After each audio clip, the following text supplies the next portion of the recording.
Hi, Gemini rising sign. Here is your weekly forecast starting on the 4th of May until the 13th of May. So, welcome back to the channel. Today, we are looking at the astrological weather for this period of time. We are looking at 10 days. But if you are a Gemini rising, your life is currently a balancing act between the unseen world, which is your 12th house, and the very seen world of your daily communication and resources. So this is a 10-day window where you are being asked to quiet your mind enough to hear your own intuition so that you can better manage your income, your local environment. I think we have a powerful mix of transits here, from the grounding energy of Taurus to that radiant nurturing arrival of Demeter into your third house. By the end of this video, you will have a clear roadmap for how to manage your mental energy and your material resources. In the meantime, let me invite you to my upcoming course. It's all about relocation. And this week is all about abundance for you in a way. So, for example, if you would like to figure out where to live to gain more income or to find better opportunities, this relocation course, which is going to be 16 weeks, can help you tremendously. So check out on my website, AstroViktor.com. I give you a full detail on that, the entire syllabus, what you are going to be learning. But I'm going to be teaching you 6 techniques to determine the best place of living. But the first stop is May 4th, Ceres in Taurus, 12th house, sextile your Jupiter in the second house. So this transit is about intuitive wealth, basically. So you aren't creating abundance by working harder. You are creating it by listening to what your inner self needs. Ceres in your 12th house asks you to nurture your spiritual well-being. And when it connects to Jupiter in your second house, the universe rewards that inner alignment with potential tangible financial opportunities. So you might feel an urge to declutter your living space or delete old files on your computer. And as you clear that hidden space, you might find a forgotten invoice, a loose cash amount, or an investment idea that suddenly makes the perfect sense. So this is a day when you have to prioritize sleep and meditation. Your best financial ideas will come in the moment of stillness. But don't stress about hustling. Today is about letting things come to you through alignment, not necessarily trying to force something.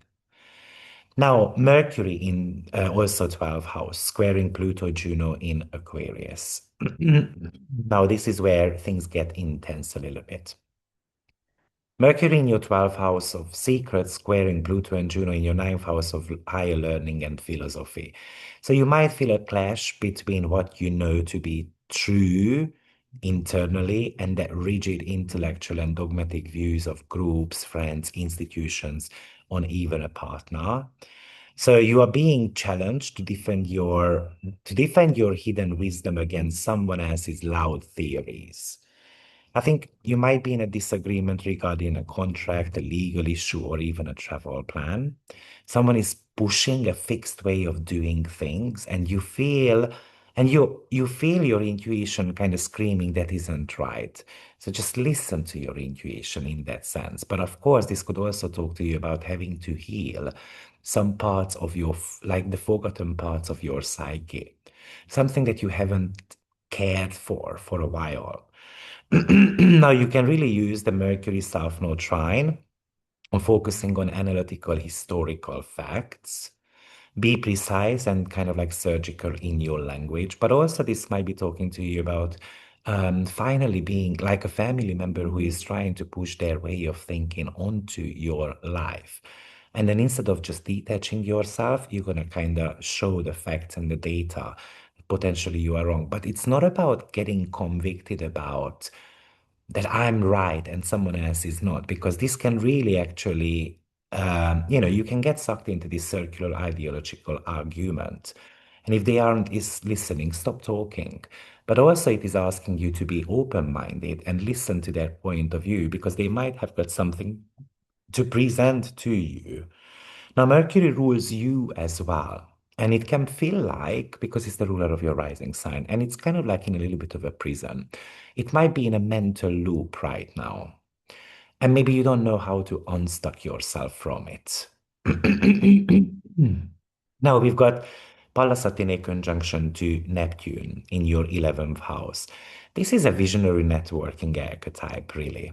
So Pallas is the goddess of strategic pattern recognition. Neptune is the planet of dreams. So in your 11th house, this means you can see exactly how to weave your dream into this fabric of future, basically. So maybe these are hanging out with people, but it's about strategically hanging out with them. You are positioning yourself strategically for a future that hasn't fully manifested yet. So this could be a collaborative vision, for example. Maybe you are in a group chat or a team meeting while everyone else is arguing about the present. You might have got a flash of insight about where the group should be in a year time. So you are planning out the future. You are kind of like taking the necessary steps towards a goal of yours. And it's all about articulating that. And it's all about changing the entire dynamics, for example, of teamwork, outlining the responsibilities for others so that we can get to the end point as quick as possible. It's potentially about a crazy idea that you are going to be pitching to a group of people. And people might not be so receptive to it, but some of them might become very receptive to that vision, especially if they understand the details. However, don't be the group's rescuer. If the group's drama is irrational, kind of step away from it. Don't let your boundaries dissolve in the name of being a good team player. Because this is also about sometimes we have to be able to kind of fight back in a way, or so we have to fight back sometimes when we feel a little bit attacked, right? So we don't have to let them be right about everything. Now, Demeter enters your third house until the 6th of August. The third house is the house of communication, short trips, and siblings. So, so Demeter here is like a homecoming, really. So for the next 3 months, your local environment, your daily writing, your interaction with siblings, neighbors, kind of becomes the garden. This is where you harvest your joy. So you will find that you will find that the more you nurture your local community, the more you own intellect and confidence, like your confidence will bloom. Maybe you start a new writing project, a podcast, a neighboring initiative. It starts small, but you pour love into it, and you find that you are the go-to person for your friends and family for advice. So this is about making local connections. And what's very interesting here is a couple of things, right? So this week we have got a Sun and Jupiter sextile. Jupiter rules connections in your chart, the seventh house. You've got quite a packed 11th house. And then now the third house is getting activated with Demeter as well. So by nurturing certain type of local connections can actually lead to finances. So you can get clients. Maybe you have to be attending a social event and then talking about, oh, I don't know, I'm an astrologer, I'm an intuitive tarot reader, I am a carpenter, or whatever we want to be doing with that. And then you can get a client or two out of that. So that's why social interactions are super important for you. You can launch a newsletter or start a daily habit of some short local travel. Your voice is nurturing right now. So you can really use your voice to gain, to it's also about learning to speak about yourself as well. It's about creating a sales pitch. So it's not just about isolation, and that's the problem by having Mercury in the 12th house, which is the ruler of your chart. We might have got the tendency just to kind of be in an incubation period right now, and Pluto is trying to empower you to get out there. So don't stay isolated. This transit requires you to move, talk, and engage with your immediate surroundings. The sun is, like I said, making a sextile to Jupiter in that second house as well. The sun illuminates the hidden. So whatever you were planning in the dark is now ready to be solidified. Somehow you are bridging the gap between your spiritual life and your bank account. So maybe this is about finalizing a payment, a financial agreement. You feel blessed by that. You are putting your money where your intuition is actually. This might be about you wanting to treat yourself something to like luxurious item that makes you feel more grounded, spiritually grounded. So you might decide to buy a tarot deck or to sign up to my course or something like that. But don't second guess that intuitive yes, because this is a green light. Now, Mercury makes that sextile to Jupiter this week as well. So it's about having communication about money, having those salary negotiations potentially. And Vesta enters Aries this week as well. So you are ready to get dedicated to a goals, to a group, to a long-term project. You are committed to make something successful. But don't burn yourself out for a cause that doesn't share your values. So again, boundaries, we have to be able to keep them. Bacchus enters Cancer as well, and I think this is fun. Bacchus in your second house of income and possessions. That somehow we are joyous about money. So you can feel this strong urge to upgrade your physical life. You want nice fabrics, good food, beautiful things. You might end up buying high quality, comfortable items, something that you have been eyeballing with. But just watch out for those impulse buy things just for the thrill. Make sure it is an investment in your long-term comfort rather than just falling in love with something. And for example, it's not even my own size. So shopping sprees can be something to be very careful about. Yes, there is a silent introspection happening right now in your chart. There is some mental friction, but there is a strategic period of community building. There is a need here to communicate, to launch, to be among people somehow. That could be one way, for example, that you can make money. So I think it's about translating your intuition into resources. It feels like that you have been contemplating on ideas and then now you are learning, like in a learning phase, how to monetize those ideas and then potentially communicating them in a way that maybe nurtures everyone around you as well. Now, just a little bit, sorry about that, a bit extra on that.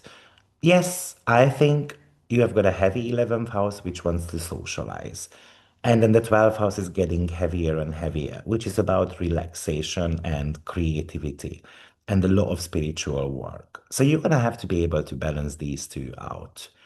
You might even notice this week that, like, when you are having conversations with others, then you make them feel good.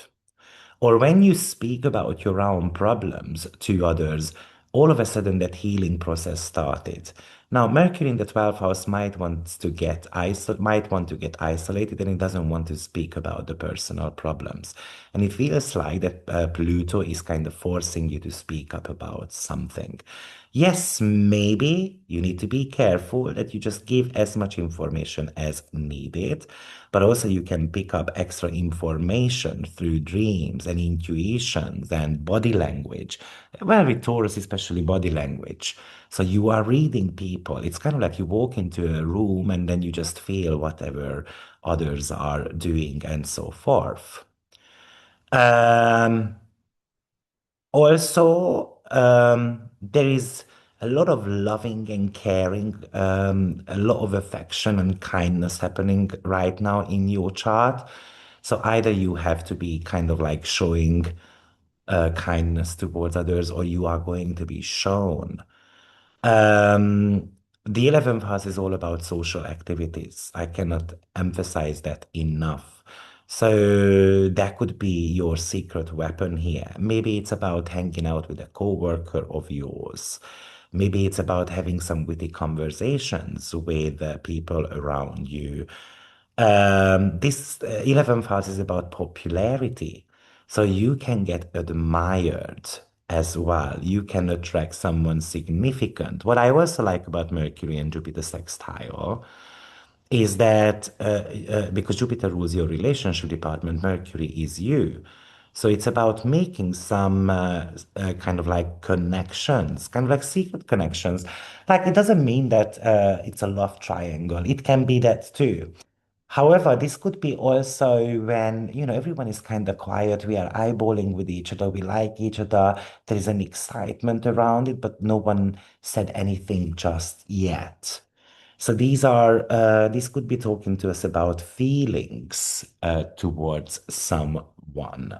So therefore, I think it's an excellent time for dating. And even if you are in an existing relationship right now, then maybe it's just about going on a short trip and a bit of an excitement and a bit of what I'm imagining is in the countryside, a cozy mansion, maybe with a bit of a garden, a stillness, but beautiful scenery around us. And we just enjoy each other's company with a glass of wine. So I hope you find this weekly forecast useful. And then if you do so, please like the video and subscribe for more. I'm Victor Simon, your professional astrologer, and I will see you in my next forecast. Take care. Bye bye.